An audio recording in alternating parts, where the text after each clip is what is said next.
Halo teman-teman, kembali lagi bersama Palma Anjas, channel yang akan menghadirkan alur cerita film-film unfaedah dan dipastikan tidak akan menguras kuota internet Anda. Di kesempatan kali ini saya akan membahas sebuah film action yang berjudul Gangster Squad, dirilis pada tahun 2013.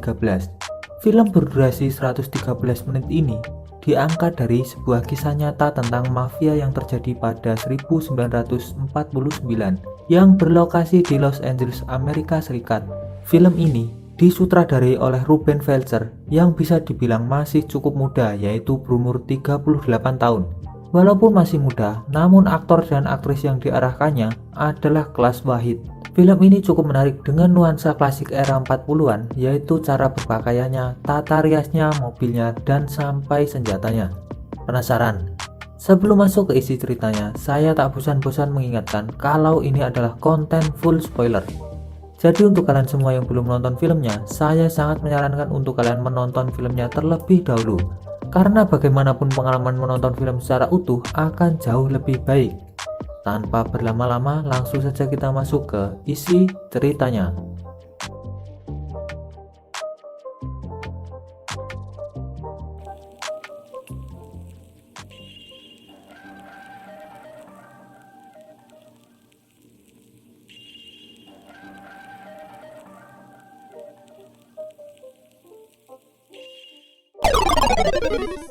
Film diawali dengan seorang petinju yang bernama Maggie Cohen yang diperankan oleh Sean Penn. Selepas pensiun, dia berubah menjadi seorang mafia dan ingin menguasai kota LA. Siapa saja yang melawannya akan langsung dihabisinya, termasuk dalam adegan awal ini. Kemudian di sebuah tempat, seorang gadis yang baru saja datang ke LA diajak oleh seorang mafia yang berpura-pura mengajaknya mengikuti sebuah audisi. Untung saja, seorang detektif veteran perang yang baru bertugas di LA yang bernama Sersan John O'Mara yang diperankan oleh Josh Brolin melihatnya dan mengikuti mereka. Masuk ke sebuah hotel yang dikuasai oleh Raja Mafia Cohen yang kita saksikan di awal video. Ternyata Sersan John mengikutinya sampai dalam lift. Dia berhasil menghabisi dua mafia dan dilanjut masuk ke dalam kamar. Seorang gadis yang hampir saja diadu cocot oleh tiga orang mafia berhasil diselamatkan oleh Sersan John. Saat dibawa ke kantor polisi, ketiga mafia tersebut langsung dibebaskan kembali karena si kepala polisi dan hakim setempat ternyata sudah berkomplotan dengan Raja Mafia Cohen. Di sini Sersan John tidak bisa melawan perintah atasannya. Dia cukup menyaksikan mereka bebas kembali. Pulang ke rumah, Sersan John disambut istrinya yang sedang hamil tua, kemudian dibuatkan sebuah ramuan dalam bak mandi untuk mengobati lukanya. Kembali ke tiga orang mafia yang dibebaskan oleh si Cohen, mereka dibawa ke sebuah tempat dan di sini kejamnya si Cohen terlihat. Bukan saja menghabisi lawannya, tapi juga untuk anak buahnya yang tidak becus bekerja, langsung dibakar hidup-hidup.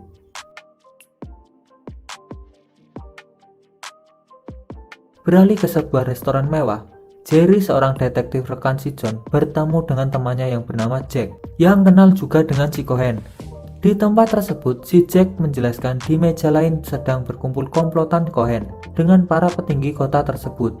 Dari mulai hakim, pengacara si Cohen, kapolda, hingga petinggi sheriff, dan si cantik asistennya si Cohen yang bernama Gracie Faraday. Si Jerry dan Grace tampak saling bertatapan, kemudian mereka berdua berbincang. Wah, ke arah adu cocot nih, anjing. Di kantor polisi negara bagian, chiefnya mendapat info dari wartawan bahwa ada seorang polisi yang bernama John O'Mara berani seorang diri melawan gembong mafia. Melalui asistennya, dipanggillah sersan tersebut. Chief itu merasa kota LA telah menjadi sarang mafia. Dia memintanya untuk menghancurkan gembong mafia dari pemimpin si Cohen sampai ke akar-akarnya dengan membentuk tim rahasia tanpa diketahui resmi oleh pihak kepolisian. Tentu saja si John menyetujuinya. Sesampainya di rumah, si Sersan langsung melihat sebuah berkas anggota kepolisian yang akan direkrutnya. Namun ketika istrinya mengetahui dia ditugaskan mengejar Cohen, tiba-tiba istrinya pergi ke dapur dan terdengar suara piring pecah, dan ternyata si istrinya tidak setuju bahwa dia ditugaskan untuk mengejar Cohen. Dilanjut ke tempat tidur, si Jerry dan Grace sedang beradu cocot ria. Jerry pun meminta si Grace meninggalkan si Cohen karena sepertinya bukan tipenya. Beralih ke sebuah klub erotis, Sersan bertemu Jerry dan mengajaknya untuk bergabung dalam tim rahasia ini. Dia menolak, tapi John memaksanya. Kemudian John menuju daerah Central Avenue, di mana di situ ada seorang sheriff yang bernama Cameron Harris. Dia pun setuju untuk direkrut dan kemudian istrinya melihat sebuah majalah dan melihat seorang detektif yang jago menembak. Dia pun langsung menyetujuinya. Kemudian seorang intelijen darat yang ahli dalam meneliti direkturnya datang ke sebuah restoran. Si Cohen bersama asisten cantiknya mereka bertemu dengan seorang yang bernama Dragna. Sepertinya dia adalah salah satu rekannya yang berkuasa di daerah Chicago. Tapi perselisihan sepertinya terjadi di sini. Si Cohen pun marah besar kepadanya. Di sebuah daerah rahasia, kita sebut sekuat ini berkumpul dan Sersan pun mengingatkan kembali bahwa kita yang terlibat dalam squad ini jika berhasil menyelesaikan misi tak akan mendapat medali dan promosi, dan jika ragu-ragu maka nyawa taruhannya. Di sini, misi pertama mereka adalah menghancurkan sebuah kasino di Burbank, Chicago milik Raja Mafia Cohen. Setelah masuk ke kasino, ternyata di luar dugaan terdapat beberapa polisi lokal bersenjata. Aksi saling tembak pun terjadi dan misi pun gagal. Bermaksud melarikan diri, tapi mobil mereka mogok. Sialnya bagi Sersan dan si Coleman, mereka tertangkap dan dibawa ke kantor polisi. Kemudian Cohen yang sedang berdansa dengan asistennya, sepertinya di sini dia mengetahui bahwa ceweknya sudah berhubungan gelap dengan si Jerry. Ketika si Jerry sedang menyemir sepatu di tempat langganannya, tiba-tiba anak buahnya si Cohen datang dan memberondong orang-orang termasuk si Jerry. Akan tetapi yang tertembak adalah si anak kecil yang sedang menyemir sepatu Jerry. Jerry pun marah lalu mengeluarkan senjatanya. Satu mafia tertembak, kemudian dor. Kembali ke sel tahanan di mana si Sersan dan rekannya ditahan dan timnya pun datang. Jerry menyamar menjadi orang suruhan Cohen untuk membawa mereka. Yang lain berusaha menjebol penjara dengan menarik tralis penjara mobil namun gagal. Kemudian dua mafia asli pun datang dan terjadilah, dan akhirnya tim squad berhasil melarikan diri dari kantor polisi tersebut. Cohen mengira Dragna lah yang berencana mengusik kasinonya. Ia pun menyuruh pembunuh bayaran menghabisi Dragna dan keluarganya di rumah mereka. Di sebuah basecamp, tim sedang berlatih menembak dan si Mac yang jago menembak menunjukkan kebolehannya. Pada malam hari, dia menyelinap ke rumah si Cohen dengan tujuan untuk memasang penyadap di rumah dia, namun hampir saja ketahuan. Untung saja hanya Grace yang muncul, dan si Jerry sebelum dia pergi tak lupa untuk adu cocok dulu. Grace pun bungkam. Berhasil mendengar dari penyadap yang mereka pasang, tim bergerak ke sebuah bandara Burbank yang ternyata benar. Dari pesawat mereka melihat ribuan kilo narkotika dipindahkan ke beberapa mobil. Lalu tim pun mengejarnya. Pertempuran dan kejar-kejaran pun terjadi kembali, dan tim sekuat pun berhasil membunuh beberapa mafia dan meledakkan narkotika tersebut. Cohen yang tahu pengiriman narkotikanya gagal, dia marah besar. Anak buahnya yang masih hidup melaporkannya dan kekejamannya kembali diperlihatkan, dan diborlah kepala anak buahnya itu. Ngeri cuk. Tim squad berhasil menjalankan misi keduanya dan tim melanjutkan peperangan dengan mafia. Beberapa tempat yang menjadi transaksi si Cohen mereka hancurkan. Dan misi utama dari tim ini adalah menemukan Eldorado Trust, yang artinya si Cohen berambisi menguasai seluruh negara bagian.